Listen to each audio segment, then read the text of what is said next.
27 வயசு இருக்கக்கூடிய ஒரு இளம் மனைவி தன்னுடைய சொந்த மனைவியை கணவன் இன்றைக்கு காலையில விடிய காலையில தூங்கி கொண்டிருக்கும் போது கடும் மோசமா அடிச்சே கொலை செய்திருக்கிறார். அதுவும் தன்னுடைய சொந்த மனைவியை. இது போல விஷயங்கள் ஒவ்வொரு நாளும் இலங்கை நாட்டுல நடக்கலண்டாதான் ஆச்சரியம், நடந்தா ஆச்சரியமே இல்லை. கணவன் மனைவியை கொல்றது, மனைவி கணவனை கொல்றது, இது போல ஒவ்வொரு நாளும் எவ்வளவு சம்பவங்களை பார்க்க கிடைக்குது. இது என்ன பிரச்சனை, இதனுடைய பின்னணி என்னன்னு நான் உங்களுக்கு தெளிவா சொல்றேன். அது மட்டும் இல்ல, யாழ்ப்பாணத்துல இந்த திருநெல்வேலி சந்தியில இன்னும் சில சந்திகள்லயே இந்த மக்கள் வந்து இந்த ஜங்ஷன்ல சந்தியில இந்த சிக்னல் சமிக்ஞை இருக்கு, அந்த அதுல வந்து ஒரு 30 நொடி இல்லண்டா ஒரு 59 ஒரு நிமிஷம் ஆகுது காத்திருக்க வேண்டியிருக்கு, வெயிட் பண்ணுவாங்க. அதுக்காக இப்ப உங்களுக்கு தெரியும், இலங்கை நாட்டுல கடும் வெயில், எக்கச்சக்கமான பக்கத்து வீட்டுல சூரியனையா வந்து நிக்கிறேரான்னு கேட்கிற அளவுக்கு கடும் வெயில். அப்ப அதுல இருந்து மக்களை பாதுகாக்கிறதுக்காக இந்த பிரதேச சபை, நல்லூர் பிரதேச சபை சாக்கு தெரியும் தானே, பெரிய சாக்குகளை ஜாயின் பண்ணி இன்னும் பெருசாக்கி அந்த மக்கள் வந்து வெயிட் பண்ற அந்த வீதியில மேல கட்டி வச்சிருக்கிறாங்க. உண்மையாகவே அதை பார்க்கும்போது கொஞ்சம் டிஃபரெண்டா இருக்கே, நல்லா இருக்கேன்ற மாதிரி இருந்துச்சு. அதுல கொஞ்சம் விஷயம் கதைக்க இருக்கு, அதையும் நான் உங்களுக்கு சொல்றேன்.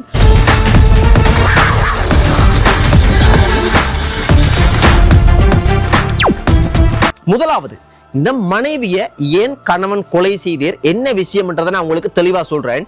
இந்த மனைவிக்கு வயசு 27 வயசு.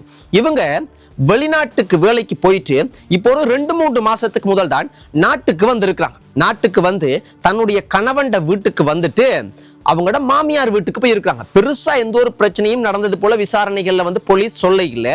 நாட்டுக்கு வந்ததுக்கு பிறகு கணவனோட ஒரு சுமூகமா வந்து நோமலா எந்த ஒரு பிரச்சனையும் இல்லாம மாமியார், அதாவது தன்னுடைய தாயினுடைய வீட்டுக்கு போயிட்டு வரன்னு சொல்லிட்டு தன்னுடைய ஒரு குழந்தையும் இருக்குது, குழந்தையையும் கூட்டிக் கொண்டு தாய் வீட்டுக்கு போயிட்டாங்க. அப்ப கணவன் வேலைகளுக்கு அது இதுக்கு போறவர் போலன்னு நினைக்கிறேன்.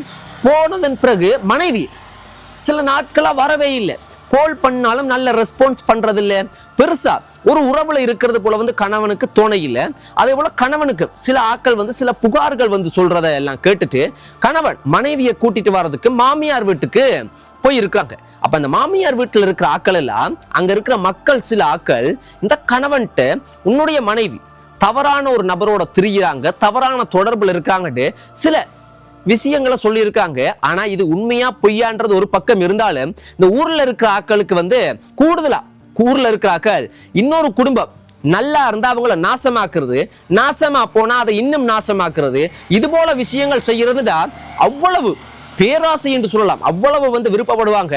சரி, அது ஒரு பக்கம் இருந்தாலும் அந்த விஷயத்தையெல்லாம் கேட்டு போட்டு கணவன் என்ன செஞ்சிருக்கேன் என்றால் மனைவிய வீட்டுக்கு கூட்டி வந்துட்டு, மனைவியை வீட்டுக்கு கூட்டி வந்ததன் பிற்பாடு கடும் வாக்குவாதம். இனிமேதான் குடும்பத்துக்குள்ள சந்தோஷம் இருக்காது, கடும் வாக்குவாதம்டா கடும் வாக்குவாதம். அந்த வாக்குவாதம் எல்லாம் முடிஞ்சதன் பிற்பாடு மனைவி தூங்கிட்டாங்க, இரவாகி அவங்க தூங்கிட்டாங்க. இன்றைக்கு காலையில விடிய காலையில கணவன் என்ன செஞ்சிருக்கேன்டா அந்த விஷயங்களை எல்லாம் சில விஷயங்களை எல்லாம் யோசிச்சு இதெல்லாம் வந்து அவர் யோசிச்சு எல்லாம் பார்த்து போட்டு கடும் கோபம், அந்த கோபத்தினுடைய வெளிப்பாடா தாங்க முடியாத வலி வேதனை எல்லாம் காரணத்தால மனைவிய காலையில தூங்கி கொண்டே இருக்கும்போது காலங்காத்தாலேயே அட்டிச்சு கட்டும் மோசமா அட்டிச்சு கொலையே செய்துட்டு மனைவி இறந்து போயிட்டாங்க.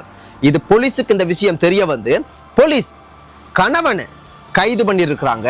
அதே மாதிரி ஒரு தவறான தொடர்புல இருந்தாங்கன்னு சொல்லப்பட்ட அந்த நபர் கைது செய்யப்பட்டிருக்கிறாங்க. இந்த விஷயத்தை வந்து விசாரிச்சு வட்டவளை போலீஸ் பிரிவு என்ன செஞ்சிருக்காங்கடா இந்த விஷயத்தை வந்து சொல்லி இருக்கிறாங்க. இந்த சம்பவம் ஹெட்டன் மாவட்டத்துல, மலையக பிரதேசத்துல ஹெட்டன் மாவட்டத்துல இந்த வட்டவளை போலீஸ் பிரிவுக்குட்பட்ட இடத்துல தான் இந்த சம்பவம் இன்றைக்கு காலங்காத்தால வந்து 17ஆம் தேதி நடந்திருக்கு. சொந்தங்களே, நான் ஒன்றுதான் சொல்லுவேன், எவ்வளவு கோபமாக மனைவி தப்பு பண்ணினாங்களோ தப்பு பண்ண இல்லையோ, கணவன் தப்பு பண்ணினாங்களோ தப்பு பண்ண இல்லையோ, சேர்ந்து வாழ முடியல, புரிந்துணர்வு ஒன்று இல்லண்டா விவாகரத்து பெற்றுட்டு பிரிஞ்சு போங்க, முடியலண்டா கொலைகள்ன்றதுக்கு போகாதீங்க சொந்தங்களை. விவாகரத்தை பெறாம வாழ்றதுக்கு முயற்சி செய்யுங்க, முடியலண்டா விவாகரத்தை பெற்றுக்கொள்ளுங்க. ஆனா கொலை செய்யறது, ஒருவரினுடைய உயிரை எடுக்கிறது மிக மிக பாவத்திலும் மிகப்பெரிய பாவம். அதனால அதை செய்யாதீங்க. அதுதான் நான் ஒரு தம்பியா, ஒரு அண்ணனா, உங்களோட ஒரு சொந்தமா ஒரு நான் சொல்ல முடியும், அதான் சொல்ல முடியும் சொந்தங்களே. இப்ப நாங்கள் அடுத்த யாழ்ப்பாணத்துல ஒரு பயங்கரமான ஆக்களா இருக்கிறாங்களே என்று யோசிக்கிற மாதிரிக்கு, வித்தியாசமா யோசிக்கிறாங்களேன்ற மாதிரிக்கு இந்த சந்திக்கு சந்தி, திருநெல்வேலி சந்தி, இன்னும் சில சந்திகள்ல மக்கள் காத்திருக்கக்கூடிய இந்த சிக்னல் போட்டா ஒரு 30 நொடி ஒரு நிமிஷம் வந்து வெயிட் பண்ணணும். அப்ப அந்த மாதிரி வெயிட் பண்ணும்போது கட்டும் வெயில், இப்ப வந்து கட்டும் வெயில், அப்ப அந்த வெயிட் பண்றதுக்கு மக்கள் ஐயா இத பாவமே, இப்படி வெயில்ல வந்து இந்த வெயில்ல வந்து அவ்வளவு நேரம் வெயிட் பண்றாங்களேன்னு நல்லூர் பிரதேச சபை சாக்குகளை எல்லாம் ஜாயின் பண்ணி பெரிய சாக்கு ஆக்கி அதை வந்து மக்கள் அந்த இடத்துல நிற்கும் போது வெயில்ல வந்து சிக்கப்படாம இருக்கிறதுக்கு அதை செஞ்சிருக்கிறாங்க. பார்க்கும்போது உண்மையாகவே வந்து ஆகா நல்லா இருக்குன்ற மாதிரி இருக்கு. உண்மையாகவே இது நல்ல விஷயம். ஆனா சில எதிர்மறையான கருத்துக்களையும் பார்க்க கிடைச்சது. ஓகே, அந்த சிக்னல்ல வந்து வெயிட் பண்ணும்போது நீங்க சாக்குகளை கட்டி விட்டுருக்கீங்க, சரி, அந்த சிக்னல் முடிஞ்சு போகும்போது வெயில்ல என்ன குடையா பிடிச்சு கொண்டிருப்பீங்கன்ற மாதிரி சில பேர் சொல்றாங்க. ஆனா இதுல என்ன நாங்கள் யோசிக்கணும் என்றால், ஒரு கொஞ்ச நேரமாவது, ஒரு நிமிஷமாவது அந்த வெயில்ல இருந்து காப்பாத்துறதுக்கு நினைச்சிருக்காங்களே அந்த பிரதேச சபை, நல்லூர் பிரதேச சபை. எத்தனையோ பிரதேச சபைகள் கொள்ளையடிக்கிறதும் மக்களை சும்மா வந்து மிஸ்யூஸ் பண்றது, ஏகப்பட்ட ஒரு திருட்டு வேலைகள் செய்யற விஷயத்தை பார்க்க கிடைக்குது. அந்த மாதிரி சூழ்நிலையில இப்படி ஒரு நல்ல விஷயத்தை செய்யறது நாங்க பாராட்டலாம் தானே. ஆனா அதுல உண்மையா நாங்க கவனிக்க வேண்டிய விஷயம் என்ன தெரியுமா? அது நல்லமா சரியில்லையா, சரியா பிள்ளையா, இதெல்லாம் ஒரு பக்கம் இருந்தாலும் சிந்தனை என்றது மிக மிக முக்கியம். வித்தியாசமா சிந்திக்கணும். அது சரியா வந்து ஒர்க் அவுட் ஆகுதோ ஆகலையோ அது ஒரு பக்கம் இருக்கட்டும். ஆனால் எங்களோட முயற்சி, எங்களோட சிந்தனைகள் எப்பொழுதும் ஒரே மாதிரி சிந்தனையா இருக்கக்கூடாது. இன்றைக்கு பாருங்க, நிலவு இப்ப சில நாளைக்கு முதல் தான் நிலவை சுத்தி மனிதர்கள் சுத்தி போட்டு பூமிக்கு மறுபடியும் வந்துட்டாங்க. நிலவை சுத்தும் போது இந்த வாட்ஸ்அப்ல நாங்க ஒரு ஆக்கள் வந்து மெசேஜ் பண்றது போல பூமி எப்படி இருக்குன்னு புகைப்படங்கள் எடுத்து அனுப்புறாங்க. எவ்வளவு ஒரு 2026 ஆண்டு எவ்வளவு வளர்ச்சி அடைஞ்சிட்டு. அப்ப இந்த காலகட்டத்துல கூட நாங்க ஒரு சாக்குகளை வச்சாவது மக்களை வெயில்ல இருந்து ஒரு நிமிஷமாவது பாதுகாக்க முடியும் என்ற அளவுக்கு கூட சிந்திக்க முடியலண்டா அப்புறம் என்ன? அதனால இதெல்லாம் நாங்க பாராட்டத்தான் வேணும், இதெல்லாம் குறை சொல்ல முடியாது. சிந்திக்கிற விஷயங்கள் யாழ்ப்பாணத்துல சில ஒரு டிஃபரெண்டாலாம் ட்ரை பண்ணுவாங்க. அதுகள் உண்மையாகவே பாராட்டப்பட வேண்டிய விஷயங்கள் தான். அது எதுவாக இருந்தாலும் பிள்ளைகள் இருக்கலாம், ஆனா சிந்திக்கிறதுல நாங்கள் மாற்றத்தை ஏற்படுத்தினாதான் எங்களோட செயல்கள்ல மாற்றம் வரும். செயல்கள்ல மாற்றங்கள் வந்தாதான் எங்களோட வாழ்க்கையில மாற்றங்கள் வரும். வாழ்க்கையில மாற்றம் வந்தாதான் சந்தோஷம், இப்படி நிறைய மாற்றங்கள் வரும் சொந்தங்களே. அதனால இதை நாங்கள் பாராட்டத்தான் வேண்டும்.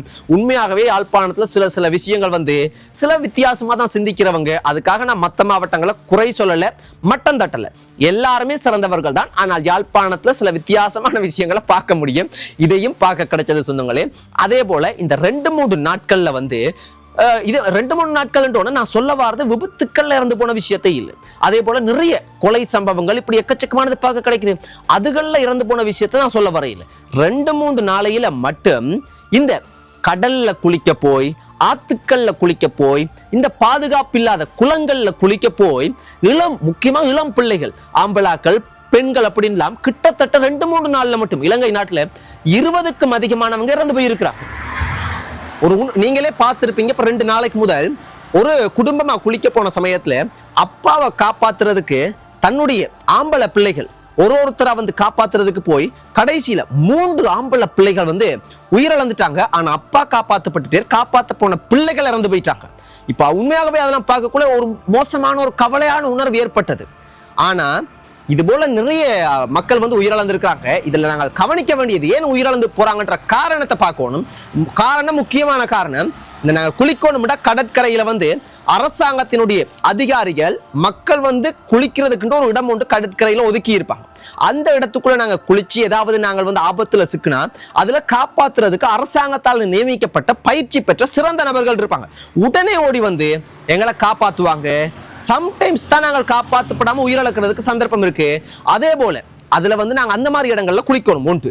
2வது, அதுல இருக்கக்கூடிய அந்த வீதி என்று வருது விதிமுறைகளை நாங்கள் வந்து பின்பற்றணும். 2வது விஷயம். இன்னொன்று, நாங்கள் குளிக்கும் போது பாதுகாப்பு இல்லாத இந்த மாதிரி பாதுகாப்பு இல்லாத இடங்கள்ல, காட்டுக்களுக்குள்ள, இப்படி மோசமான பாதுகாப்பு இல்லாத இடங்களுக்குள்ள, ஆத்துகள், குளங்கள்ல போய் நாங்கள் குளிக்கிறோம். இந்த மாதிரியான காரணத்தால உயிரிழக்க வேண்டி இருக்குது. அது மட்டும் இல்ல, இந்த மது அருந்தி போட்டு ட்ரிங்க் பண்ணி போட்டு குளிக்கிறதுக்கு நாங்கள் போறோம் வந்து அதனால உயிரிழக்க வேண்டி இருக்குது. இது எல்லாத்தையும் விட மிக மிக முக்கியமான காரணம் உயிரிழக்கிறதுக்கு நீச்சல் தெரியாம, சரியான நீச்சல் தெரியாத காரணத்தினால எங்களோட உயிர் வந்து பறி போகுது. அதனால சொந்தங்களே, நான் இவ்வளவு நேரம் சொன்ன இந்த விஷயங்களை புரிஞ்சு கொண்டு உங்களோட உயிரை நீங்க பாதுகாத்துக் கொள்ளுங்க. அதை தான் நான் சொல்ல முடியும். கவனமாக இந்த உலகத்துல, இந்த பூமியில வாழ்ற இந்த கொஞ்ச வருஷம் கவனமாக வாழுங்க, பொறுப்புள்ள நபர்களாக வாழுங்க. அதை தான் சொல்ல முடியும். நன்றி சொந்தங்களே. இந்த நாள் எனக்கு, என்னுடைய குடும்பத்துக்கு, உங்களுக்கு, உங்களோட குடும்பத்துக்கு, இந்த உலகத்துல இருக்க அத்தனை மனிதர்களுக்கும், அத்தனை சொந்தங்களுக்கும், அதே போல சின்ன சின்ன பூச்சி, எல்லா உலகத்துல இருக்கக்கூடிய அத்தனை உயிரினங்கள் எல்லாருமே இன்றைக்கு மட்டுமில்ல எல்லா நாளும் சந்தோஷமா மகிழ்ச்சியா வாழணும் என்று நான் கடவுளை வேண்டிக் கொள்றேன். எனக்காக வேண்டிய நீங்க வேண்டிக் கொள்ளுங்க. நன்றி சொந்தங்களே. குட் நைட், ஸ்வீட் ட்ரீம்ஸ், பாய்.